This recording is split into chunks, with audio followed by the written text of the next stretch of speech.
কবর প্রতিদিন ডাক দিয়ে বলে আনা বাইতুদ দুধ।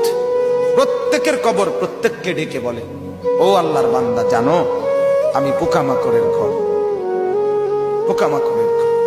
তুমি তো সেই বান্দা যে একটা মশা কানের পাশ দিয়ে উড়ে গেলে তোমার ঘুম বন্ধ হয়ে যায়, চোখ মিলে যায়। একটা মশার গুনগুন আওয়াজ সহ্য করতে পারো না।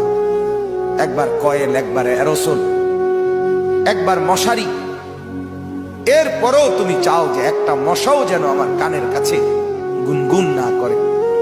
তো 5 ঘন্টার ঘুমের জন্য, 6 ঘন্টার ঘুমের জন্য বান্দা এই যত্ন নিলা, অনন্তকাল কিংবা বছরের পর বছর কবরের যে ঘুম দিবা, পড়ে থাকবা সেই ঘরে, পোকা মাকড়ের ঘর, সেই ঘরে তুমি ঘুমাইবা কেমনে, থাকবা? আমার বাপ, আমি থাকবো